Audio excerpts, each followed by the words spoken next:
Hi, it's Debbie-Anne, and I recently came back from Nigeria. I went to Gwada, which is a village about half an hour away from Minna. Yeah, and it was a really, really interesting experience. I had a great time, and this video is basically just to show you everything that we got up to as a team.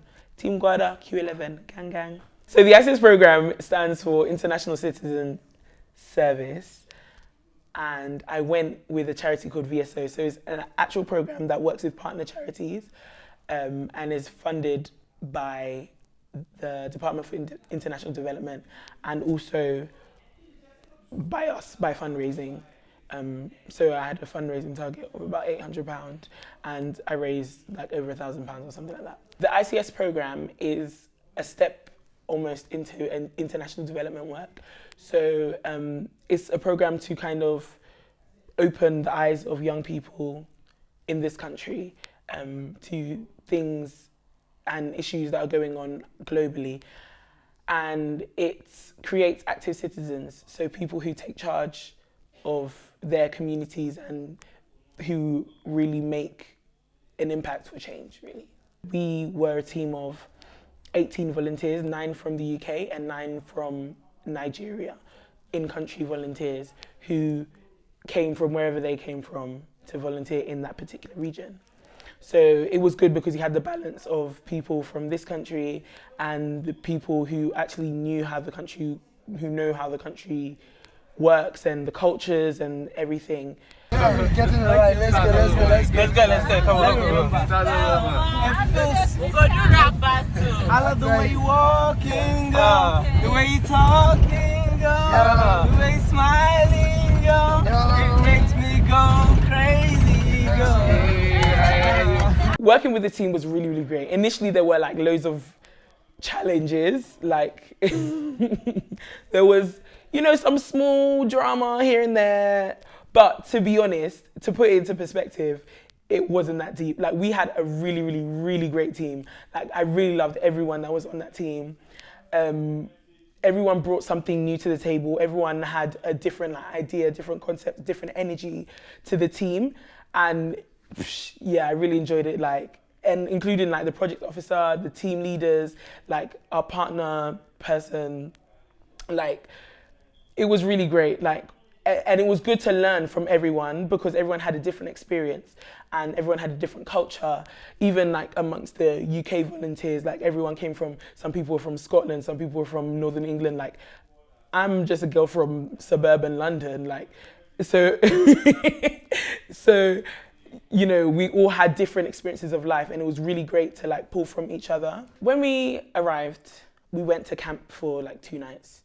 Our camp was in Kubwa. And we did a lot of training before community. So that's where we found out who we would be staying with, who our host family was. We did a lot of trainings and bonding sessions and everything to get to know like our team properly. That was a really enjoyable time. It was like everyone was so fresh-faced, no one knew each other. So we were just really forcing the bond so quickly. But it didn't feel forced because we were just such a great team, the best, whatever.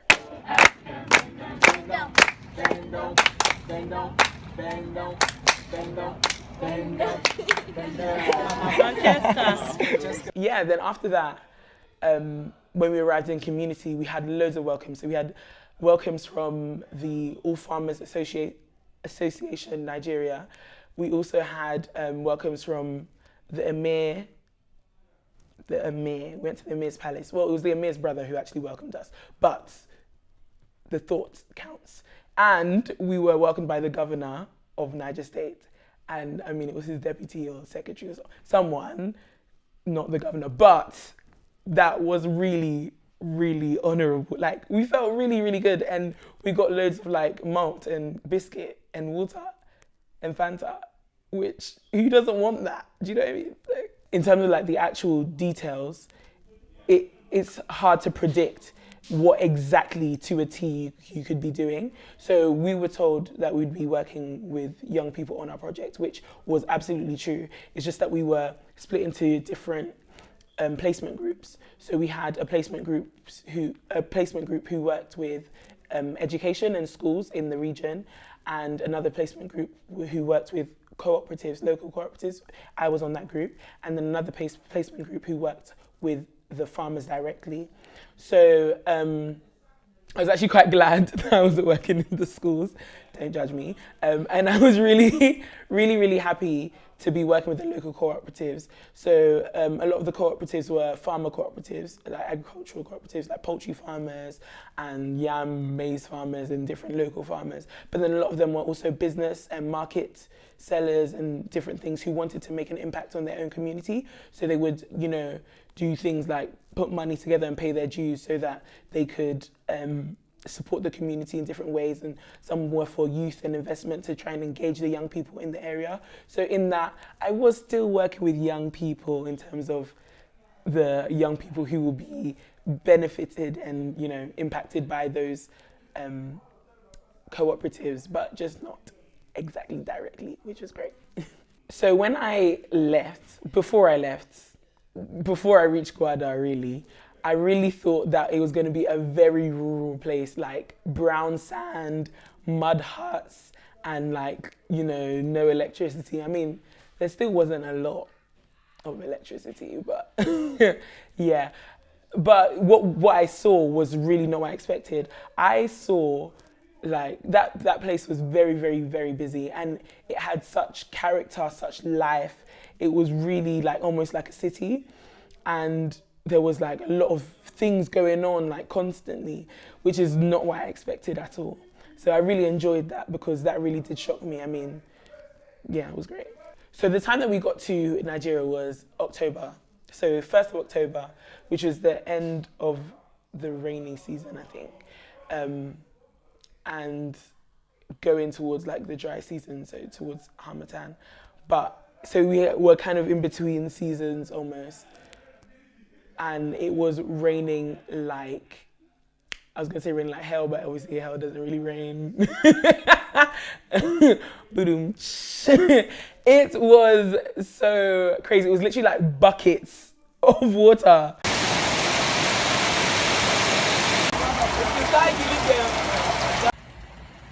It's the last rains and I'm really not trying to step out in this.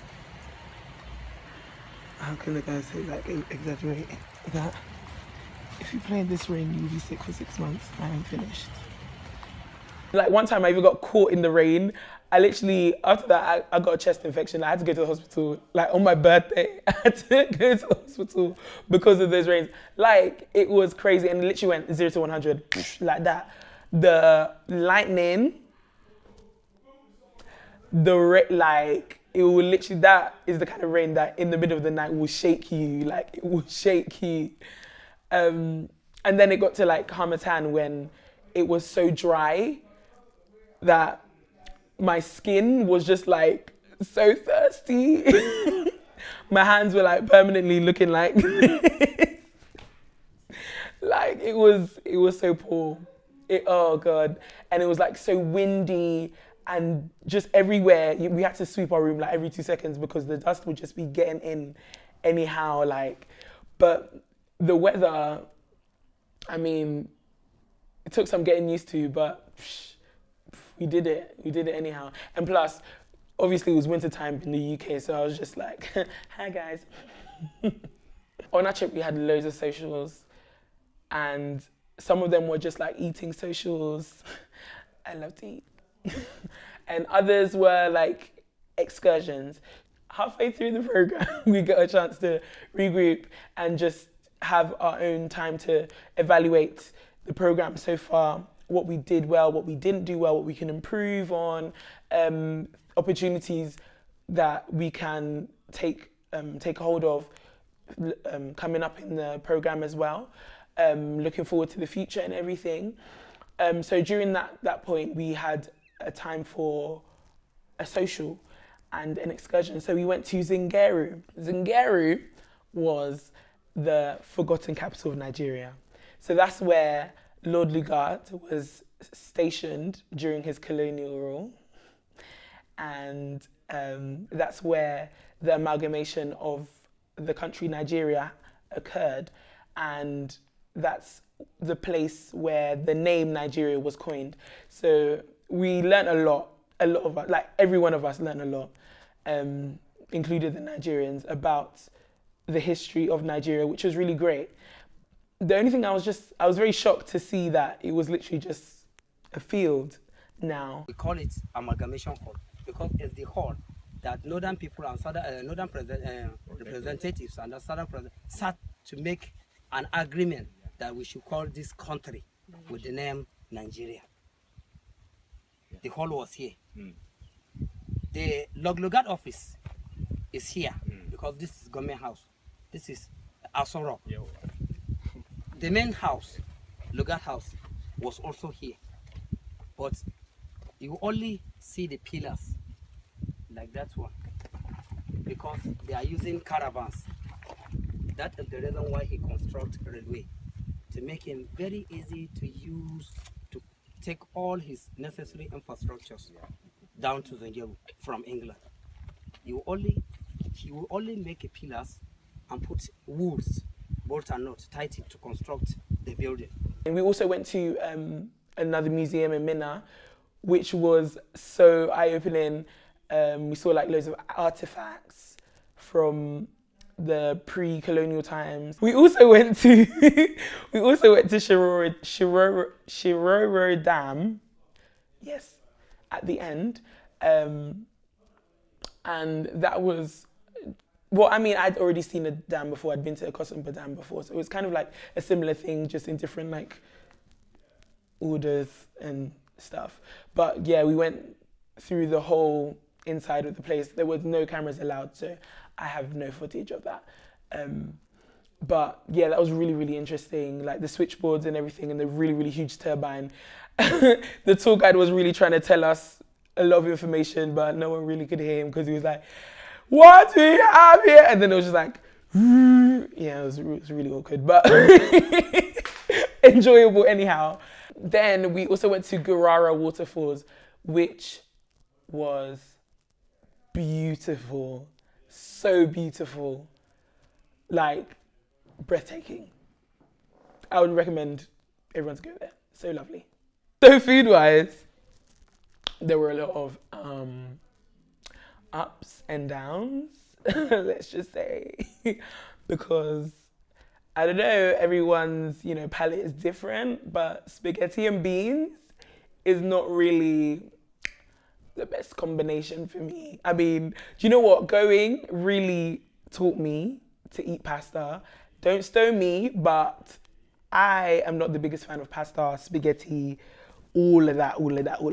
Going to Gwada, I think as a gift, as some form of hospitality, they really, really fed us a lot with pasta and spaghetti. I don't know, maybe because they're thinking that, it's a really high up there kind of, starch food to eat. And when you have no other choice, it's like, well, I don't want to die, so let me eat this. I mean, I learned to tolerate it, so now I'm more open to eating pasta.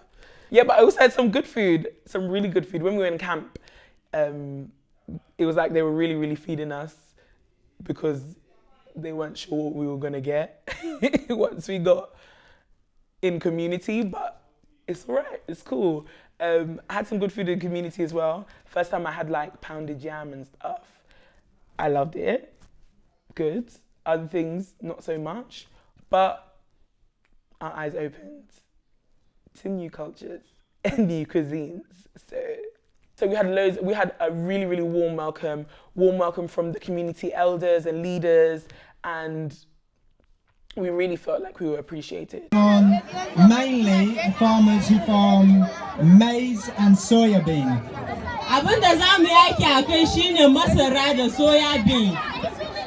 But we will also be working with farmers that work with other crops such as yam and rice.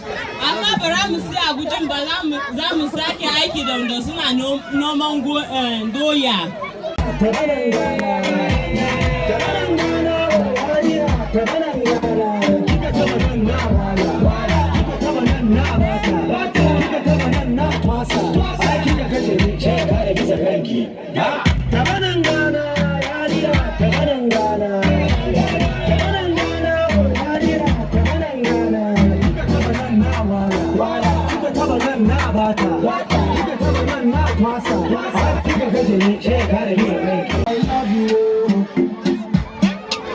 money, my body, now your own, baby. 30 billion for the account, yeah. Versace and Gucci for my body, baby. And our farewell as well was really great. It was attended by everyone. It was lovely. It was emotional. Oh Lord, we thank you, we adore your name for today's program, for making it a success. Father, be thou exalted in the mighty name of Jesus. Amen. I pray that we will all be protected from all evil. I pray that everyone is going to be going back to their various destinations. I pray you.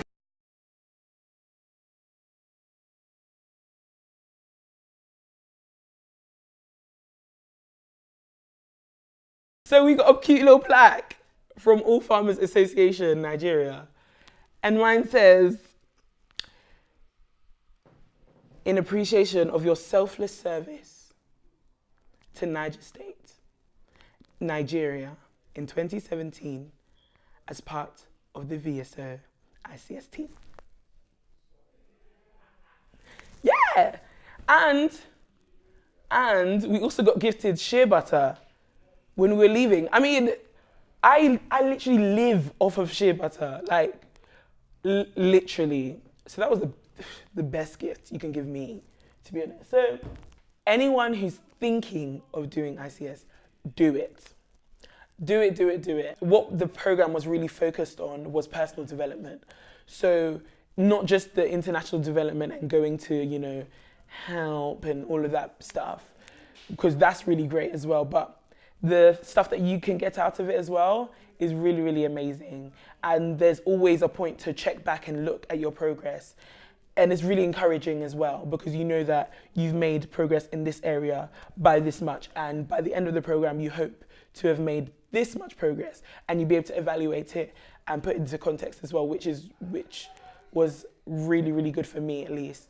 And it's also good to open your eyes about different cultures, different peoples, different ways of life. And it's a good challenge, you know, challenge yourself to change the world. Everyone, look, it's literally a drop in the ocean. Like, you might think that what you've done is insignificant, but trust me, you won't feel that way, because all these things are little steps to big change. Yeah.